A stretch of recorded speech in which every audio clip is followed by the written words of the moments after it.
Velasco.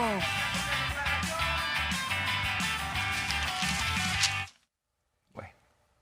Sí habrá libros de texto para este ciclo escolar, porque los conservadores estaban tratando de tender un cerco en términos de amparos, ¿no? Un cerco jurídico para que no se difundieran estos libros de texto, que además esto le permite al presidente recuperar la historia, decir, bueno, los conservadores de inicio no querían libros de texto gratuitos en este país desde que se tuvo esta iniciativa, ¿no? Y bueno, pues también tendieron un cerco mediático, ¿no? Esta percepción de que supuestamente pues no se iba a poder ahora tener estos libros de texto, que porque venían inclinados hacia una ideología, con desatinos, con cosas que no se consultó a la comunidad. Eso es parte de las quejas a la comunidad de padres de familia, ¿no?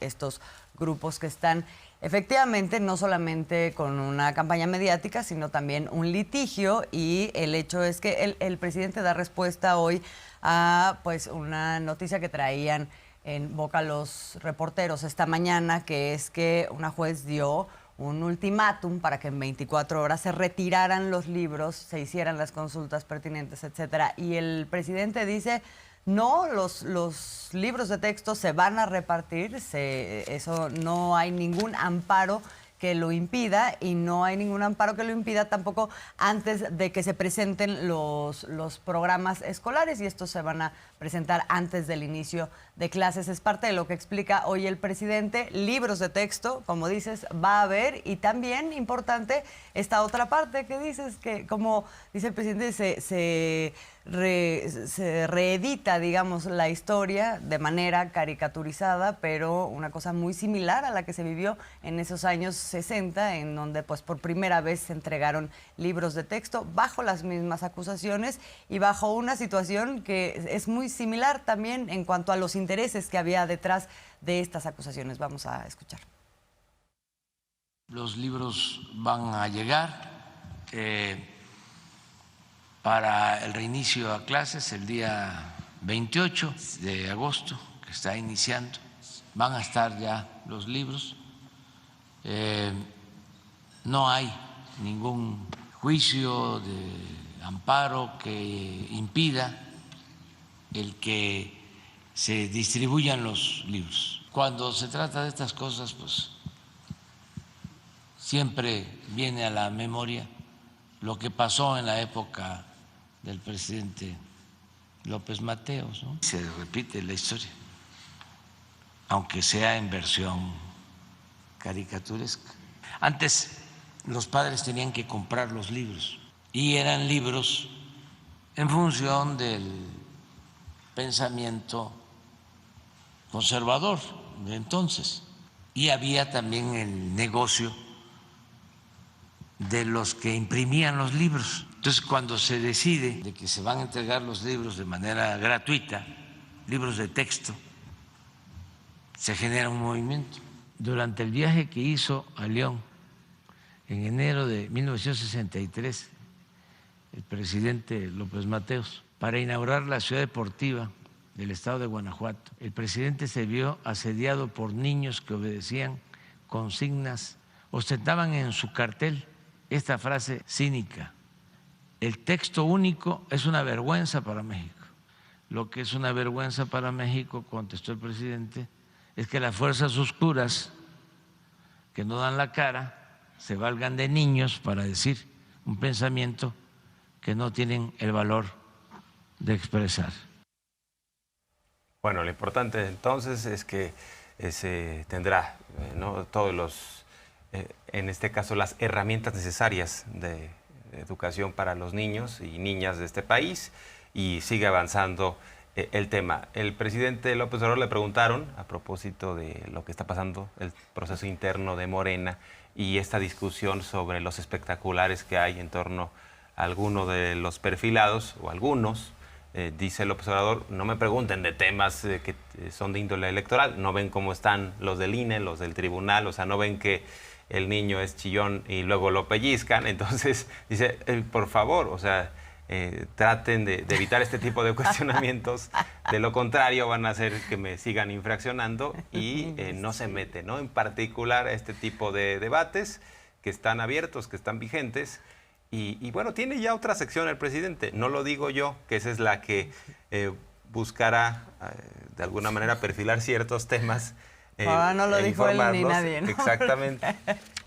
Porque si ya no quieren que hable nada. Mejor esquivo, ¿no? Estas, ¿no? Mejor esquivo, ¿no? Pues si ayer estábamos viendo que ya quedó ya con letra en la norma, pues que los AMLitos van a ser fiscalizados como parte de los gastos de campaña de Morena. O sea, sí estamos en un extremo, además un extremo que es pues desigual, ¿no? Porque por otro lado tienes acusaciones sobre aviadores que está haciendo uso el diputado Santiago Krill, que no renuncia a su cargo, ¿no? La misma situación con una Xóchitl Gálvez que tampoco, funcionarios o no, pues tampoco han aclarado de dónde salen pues los recursos con los que están pagando sus campañas, y sin embargo hay un acento así puesto de toda la prensa de qué pasa con los espectaculares de Morena, ¿no? Así es. Y bueno, en fin, parte de la discusión que se está dando en este momento, y vámonos con los temas centrales de la conferencia matutina. Uno de ellos es martes del pulso de la salud, y muchos de estos temas tienen que ver evidentemente con la salud. Es importante no sobredimensionar, no exagerar la preocupación sobre algo que muy claramente y objetivamente presenta la universidad. Ellos lo que dicen, y coincidimos con su apreciación, la situación está en calma. Lo que observan es que ha habido en algunas semanas recientes un incremento en el número de casos registrados y de casos estimados. ¿Quién ha hecho esa estimación? La Secretaría de Salud Federal. Tuvimos un aumento en el número de casos estimados. Estos casos estimados son fundamentalmente los casos que no han requerido hospitalización. Con respecto a la hospitalización, hemos notado que algunas personas que no recibieron esquemas de vacunación completos son quienes pueden estar ocupando camas hospitalarias. El Instituto Mexicano del Seguro Social en todas sus unidades tiene solo 19 personas hospitalizadas por COVID en todo el país. No hay ninguna situación de alerta. Esta frase final es muy importante. No hay alerta, no hay una situación que nos permita decir que tenemos problemas respecto al COVID. Sí, hay una vigilancia, se prevé un aumento por el invierno, pero también hay una estrategia que tiene que ver con proteger a los más vulnerables. Hay una estrategia de vacunación, hay abasto de vacunas. Claro que entramos a la discusión en donde algunos dicen, es que ¿por qué esta vacuna? Y ya sabemos que surgen los expertos, ¿no? Los vacunólogos, diciendo, esta sí, esta no. Sí. E incluso el presidente abre la posibilidad de que para el invierno ya tengamos vigente la vacuna mexicana. La nuestra. Patria. La nuestra, de nosotros, propia. Exactamente. Este tema en donde se empieza a preguntar, ¿no? Pero ¿y dónde se van a comprar? ¿Cuáles se van a comprar? ¿Cuántas tenemos? Un poco, pues, metiendo nuevamente la semilla de la alarma frente a una circunstancia en donde no hay alarma con respecto al COVID. Lo que hay son contagios, pero no hay peligro. Y por otro lado, donde sí va a haber un programa de vacunación bien planificado y que está dirigido a la gente más vulnerable. Vamos a escuchar lo que tiene que ver con esto, porque incluso fecha ya le pusieron, me parece que es octubre. Durante la temporada fría, muy probablemente el virus SARS-CoV-2, causante de COVID-19, también tendrá un repunte. Y en ese momento anunciaremos oportunamente el inicio del periodo de vacunación de refuerzo para las personas que tienen condiciones de riesgo, mayores de 60 años, las personas que tienen enfermedades crónicas y las mujeres embarazadas. En este momento no hay necesidad de que se vacunen, todavía están operando en los estados y en la Ciudad de México los puestos de vacunación, pero ya no hemos estado haciendo un esfuerzo deliberado por promover esa vacuna para que no quede una impresión equívoca de que este es el momento de acudir a vacunarse. En su momento, en octubre, cuando empiece la vacunación contra influenza, es donde vamos a juntar la logística, la operación de la vacunación contra influenza y la vacunación COVID. Y a propósito de este tema, el presidente López Obrador aborda el tema de los cárteles de la salud, ¿no? Bueno, sobre todo este cártel de medicamentos que obtenía ganancias multimillonarias y que estaba vinculado a políticos y que además falseaban medicinas, o sea, no daban lo que tendrían que dar, y a precios elevadísimos. Ahora también planteó algo interesante el presidente. Le vamos a dejar la posibilidad al próximo presidente o presidenta del país a que pueda adquirir directamente los medicamentos en el extranjero, cosa que México como nación estaba impedido hacer cuando llegó López Obrador. ¿Por qué? Porque se protegía a este cártel de los medicamentos, porque tenía estos vínculos con los políticos, y ahora pues está luchando.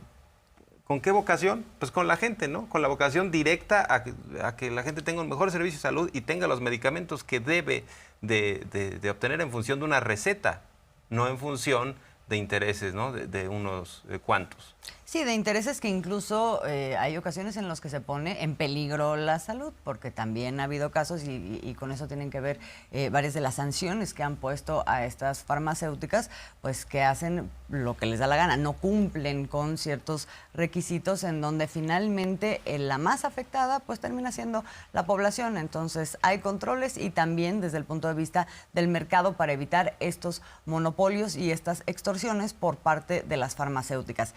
Esto afecta todo tipo de medicamentos. El presidente habló en un primer momento de esto en relación con las vacunas, porque ya se ve que viene la presión para comprar ciertas vacunas, y después también mostró y recordó pues cuáles eran las 10 farmacéuticas que constituían el monopolio de la venta, de la distribución de medicamentos en nuestro país, cosa que, como dices, ya se acabó porque se cambió el mecanismo, y es esto lo que ha generado muchas campañas en contra de la política de salud y de la política de abasto de medicamentos en nuestro país. Vamos a ver. Uno de los carteles más lucrativo que hemos enfrentado es el cartel de las medicinas. Estamos hablando de miles de millones de pesos que se robaban, como 200 mil millones de pesos al año. Los que dirigen la Secretaría de Salud son personas honestas, profesionales, de lo mejor que hay en el país. No tiene nada que ver con estos médicos que se han hecho inmensamente ricos de la noche a la mañana. Si por eso es el enojo, tenían todo un negocio al amparo del poder público que era el de la medicina. Estaban metidos hasta los medios de información. Cuando es así como boletín que aparece en todos los medios, dice, ¿y estos qué buscan ahora? Nosotros tenemos vacunas, ¿sí? Y son vacunas certificadas y es gratuito. ¿Para qué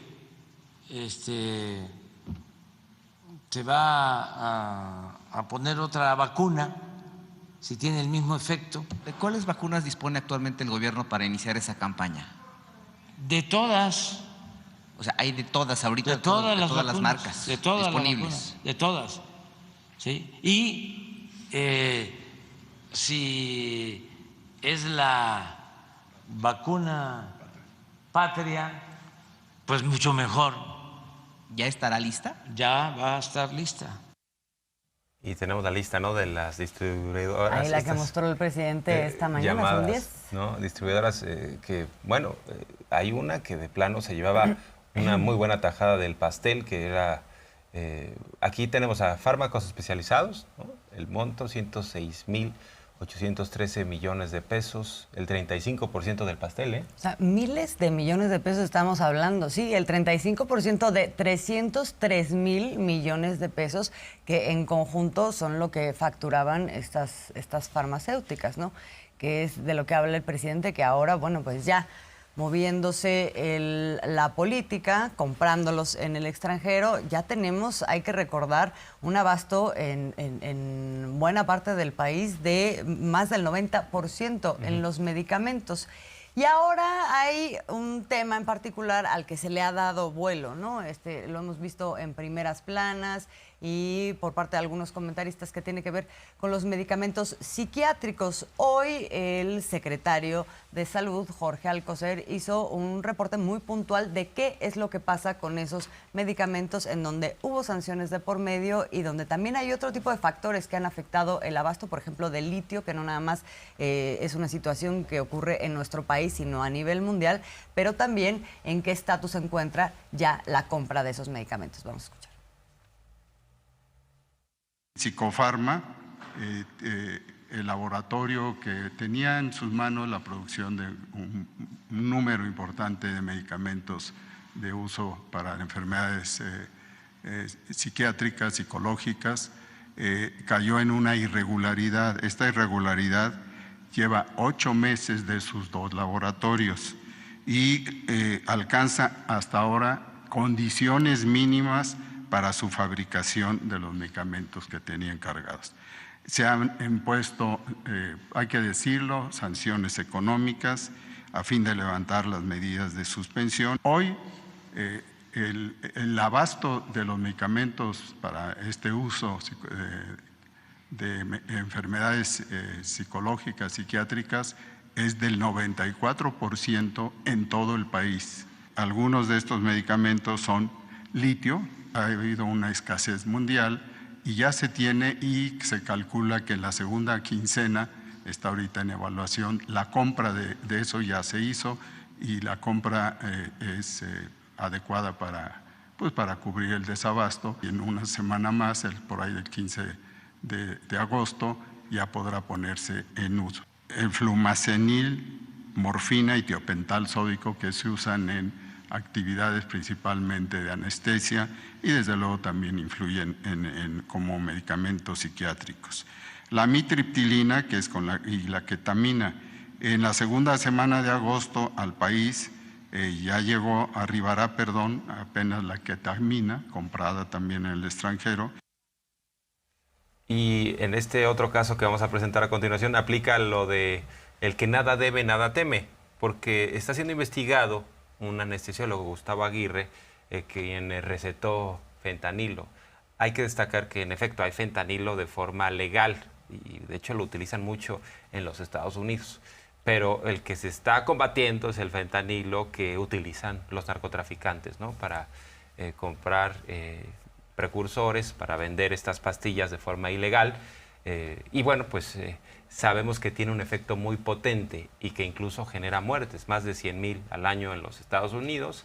Y en este caso hay un médico aquí en México que está siendo investigado porque pues estaba recetando fentanilo. No sabemos exactamente cuáles son los alcances. Lo que dice el presidente es, si lo estaba haciendo con fines de su profesión, pues no hay nada que temer. Pero si cruzó esa línea, que puede ser muy delgada, entre la parte profesional médica y estar lucrando con el medicamento, pues eso ya sería otra cosa, ¿no? Sí, el tema es la compra sin los debidos procesos de fentanilo, ¿no? Y los debidos requerimientos que son impuestos por COFEPRIS. O sea, hay una serie de requisitos y aquí lo que se aduce por parte de la autoridad es que no se cubrían estos requisitos. Hay que entender también que en este momento hay un programa especial, hay un mayor control en justamente la compra y la distribución de fentanilo a propósito pues de todo lo que hemos visto de la campaña para combatir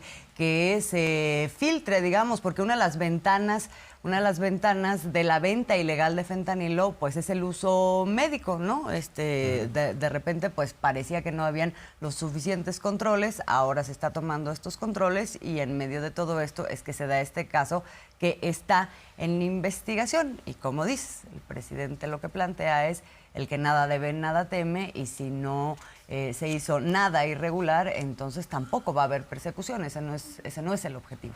Vamos a ver. Si no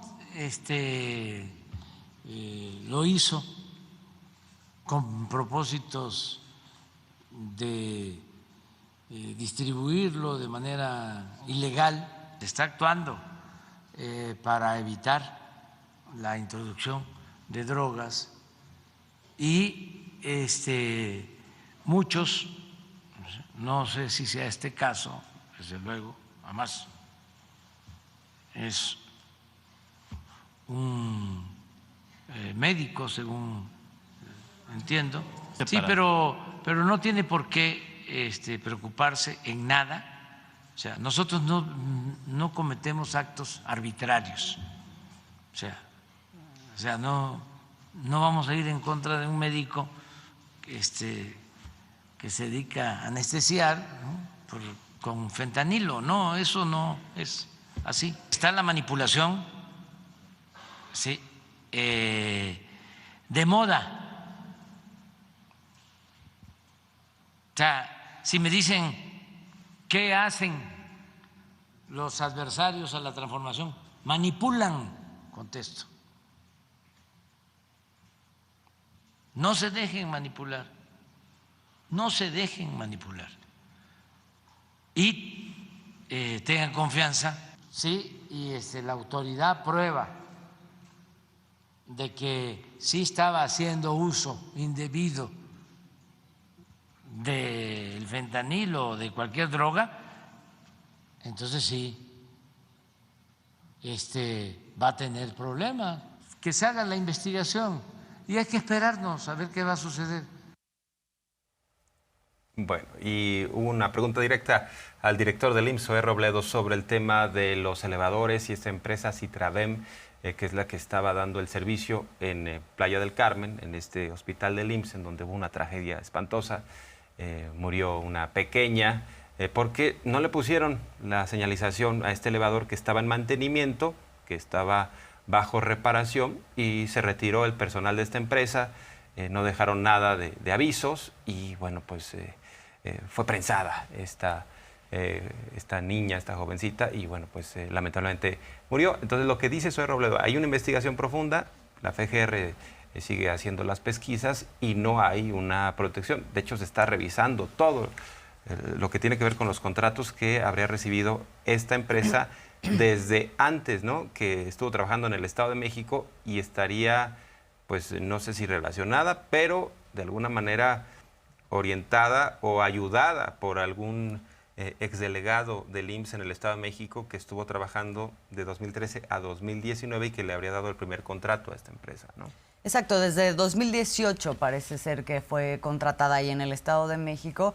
Y bueno, porque este tema ha detonado, también se ha convertido en un tema de la prensa, ¿no? Uh-huh. Este rascar para ver qué pasa con las licitaciones, las contrataciones de quienes se hacen cargo de los elevadores en los hospitales del IMSS. Entonces, no solo hablo efectivamente de Citravem, sino de otras empresas y de cómo se está haciendo todo este rastreo y pues digamos todo el ordenamiento de este tema ahí en el IMSS. El Seguro Social, de los 1,136 elevadores que tiene un número muy importante, 180, marca ITRA, son los que reportan más fallas. Los elevadores, al final de cuentas, una vez que se adquieren, pues requieren de un mantenimiento no solamente correctivo, sino también preventivo, y eso depende de que tengan buenas capacidades de refacciones, de tarjetas y de personal que lo sepa mantener.